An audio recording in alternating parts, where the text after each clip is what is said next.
Hey, this is Pipeline Audio. I'm going to try and show you the basics of AIX DSP's multiband gate. And I'm going to be using the tutorial project that's on the AIX DSP website that you can download for free.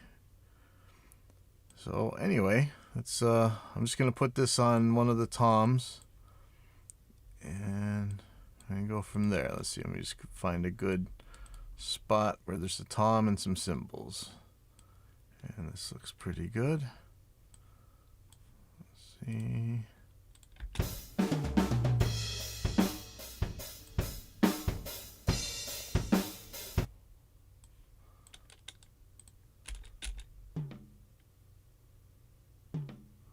Okay. So if I were to pull the threshold all the way down, so you're just hearing the whole signal here. We got a input meter, output meter. The kind of the business end here is the three different bands. So ideally, what I'd be trying to do here is let the toms lows just ring out for as long as I want. You know, just the boom. You know, not that's not really going to get nasty if you let it go. The high end, on the other hand, there's probably going to be a cymbal popping up in a second, and it's just going to make some noise, especially if you really like those kind of hyped tom sounds, or if you're running it into a reverb, you end up with that weird cymbal spit right after the tom hit, and you kind of want that really short, or at least I usually do. And normally with the single band gate, you got to get the kind of the best of all worlds or the worst of all worlds, where it's going to be shorter than you'd really want it to ring out, but probably longer than you really want to put up with for that high-end spit. So first of all, I'm just going to divide these up into the three parts that I really want to worry about. And often I'll just mute the mid band. I'll usually have the overheads deal with that, but let's see what we got here. So I'm going to solo the low band.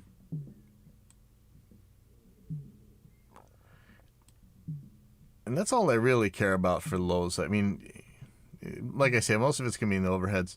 Let me look at the highs. I want to get the hit. I want to really tell you about the attack and the stick. So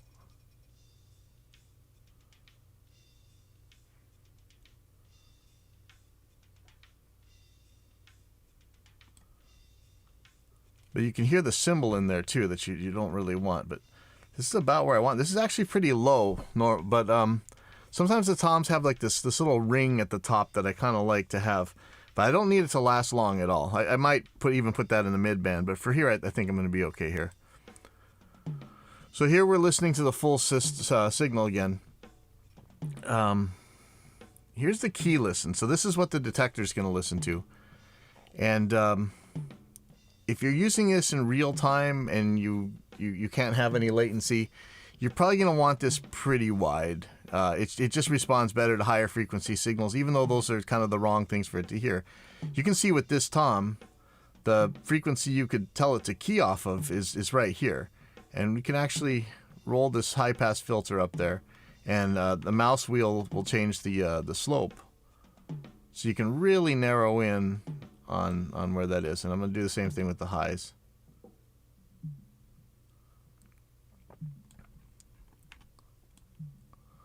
Okay, so now it's only really hitting on this particular low part, but there's a couple problems here.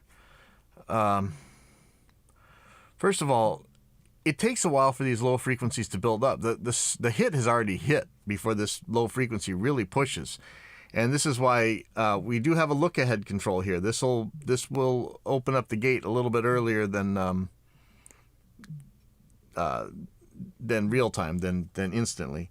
You can have it open a little bit earlier, and so I'm going to set this for a little bit, like 15. It can be a long time actually. I'm going to set it for like 15 milliseconds to look ahead. If I tick this off, you'd see that you could actually lose some of the stick on the high. The other thing is, this is kind of blobby with this. So what we have here is a transient shaper just for the detector. This is just what the gate is listening to determine where the threshold control is seeing. And in this case, I'm going to turn the sustain down all the way. And this signal should be getting sharper. I can turn the attack up. So it's just going to boost this one signal here. Let me turn that off. It's more just a kind of a blobby signal without that. But here it's nice and clear. I'm going to take this out of key listen. I'm going to turn this threshold up until we are just getting on the tom.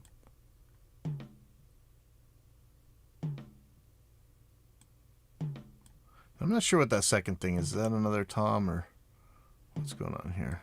Or is that the same tom?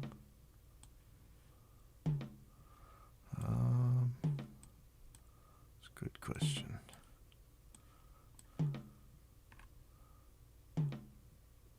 Looks like it's the same tom or maybe even the kick, but either way. And I'm going to go back to soloing this low band.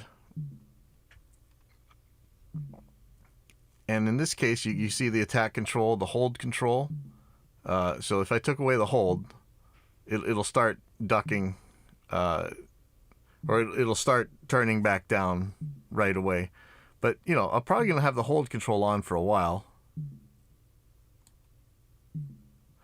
And in this case, I might just have the release kind of short, so it just doesn't sound unnatural, but it stops before that snare or kick or whatever's coming up. The tricky one's going to be this high.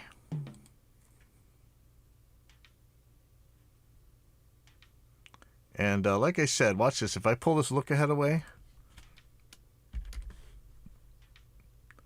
it's going to lose a lot of that high. So I'm going to turn up this band. So these three lines right here are the individual band volume controls.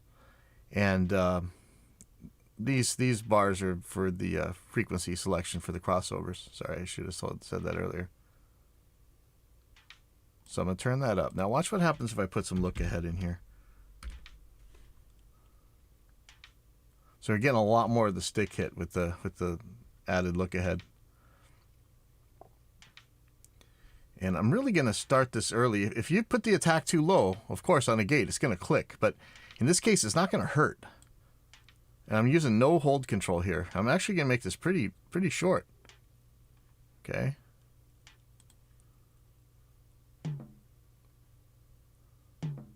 So now I still get the smack of that hit. And if I were to put like a reverb or whatever, normally if you got here's your, let's say you just put the tom here, okay? And I'm going to put Audio Assault's Exciter on here.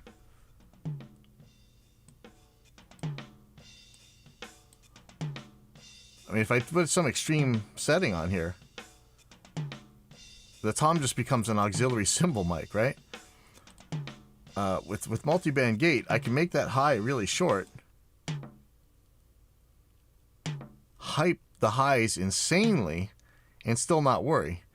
And I'm betting with all that low that I'm going, I could actually kind of make it kind of sub out.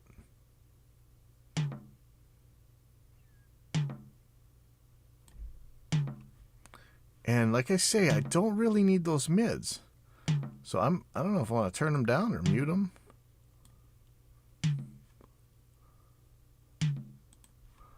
Let's see what it is with the overheads here. So now I can have those natural sounding overheads for the cymbals, but really hype the toms here. And I can make those lows longer. It's not going to hurt anything. So let's just go.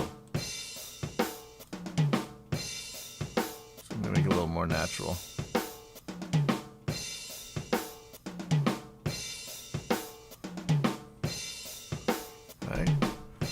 So you can have those long ringing lows without having those nasty highs come up. Here, I'm gonna hype it a little bit more.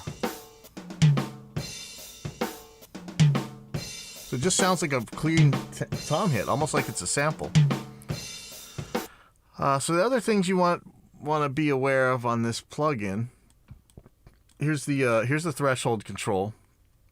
There's a hysteresis control you can select, and that's going to tell you how far above or below the threshold it is before it's going to trigger again. You most of the time won't want to mess with this. We're actually going to add some functionality to the hysteresis function in a little bit that's going to make it a little bit more useful for you.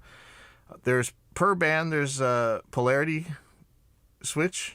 So you click these, it'll invert the polarity of that particular band. Or a master polarity switch for the whole plugin.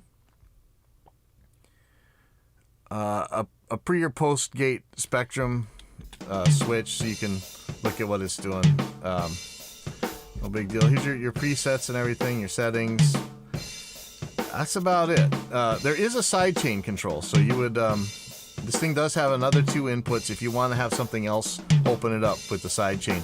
And the sidechain has the same detector filtering, so if you were to choose a sidechain and then you went to key listen, you would you'd be able to completely tune what the sidechain does before it goes to the detector. So that's really it. We're gonna make a more comprehensive video walkthrough, but I think people were getting a little bit confused on this thing, so that should be okay for now. I'll see you guys later.